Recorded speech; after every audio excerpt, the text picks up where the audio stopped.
ម្ចាស់ឆ្កែបានអនុញ្ញាតឲ្យឆ្កែរបស់ខ្លួនមានសេរីភាពរយៈពេល1ម៉ោងឆ្កែនោះបានរត់ចេញទៅយ៉ាងសប្បាយរីករាយប៉ុន្តែវាមិនបានចាប់អារម្មណ៍កាមេរ៉ាដែលនៅជាប់ក្នុងរបស់វាឡើយម្ចាស់ចង់ដឹងថាវានឹងនាំកូនឆ្កែទៅលេងនៅឯណាភ្លាមបន្ទាប់ពីចាកចេញពីផ្ទះវាក៏ឃើញបុរសម្នាក់បោះដបទឹកចេញពីឡានរបស់គាត់វាបានរើដបនោះភ្លាមរួចយកទៅបោះក្នុងធុងសម្រាមបន្ទាប់មកក៏នាំកូនឆ្កែយ៉ាងលឿនឆ្ពោះទៅកាន់ទីក្រុងហាក់បីដូចជាវារំភើបរីករាយនឹងទៅដល់កន្លែងលេងយ៉ាងដូច្នោះទោះបីជាយ៉ាងណាក៏ដោយវាបានគោរពច្បាប់ចរាចរណ៍យ៉ាងខ្ជាប់ខ្ជួនវាឆ្លងផ្លូវតែនៅពេលដែលភ្លើងសញ្ញាចរាចរណ៍ពណ៌បៃតងតែប៉ុណ្ណោះមួយសន្ទុះក្រោយមកវាបានឈប់នៅមុខសាលារៀនមួយក្មេងបានឡោមព័ទ្ធនិងអង្អែលកូនឆ្កែយ៉ាងរីករាយវាបន្តអូសស្រទេសនៅពេលដែលឃើញក្មេងប្រុសម្នាក់ស្លៀកឯកសណ្ឋានសាលាដាមកហើយវាក៏ជូនក្មេងប្រុសនោះទៅផ្ទះដោយសុវត្ថិភាពការពិតទៅវាមិនមែនគ្រាន់តែចេញមកលេងធម្មតានោះទេម្ចាស់របស់វាមានការរវល់ខ្លាំងពេកហើយភ្លេចទៅទទួលក្មេងនោះនៅថ្ងៃនោះវាបានជួយទប់ស្កាត់មិនឲ្យមានរឿងអាល់កុហុលកើតឡើងប៉ុន្តែភារកិច្ចរបស់វានៅមិនទាន់ចប់ទេម្ចាស់បានឲ្យវាយកកញ្ចប់អីវ៉ាន់មួយនៅក្នុងក្រុងឆ្កែនោះមិនត្អូញត្អែអ្វីឡើយ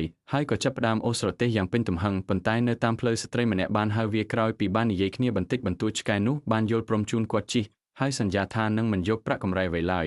ដោយសារវាមានជំនួយពីល្បឿននៃរទេះកង់6របស់វាស្ត្រីរូបនោះបានទៅដល់គោលដៅយ៉ាងឆាប់រហ័សវាជាទីតាំងដែលនៅក្បែរហាងលក់អីវ៉ាន់នោះឆ្កែនោះបានបង្ហាញលេខកូដយកអីវ៉ាន់ទៅឲ្យអ្នកលក់ក៏បានហុចកញ្ចប់អីវ៉ាន់ដែលត្រូវគ្នានោះឲ្យវា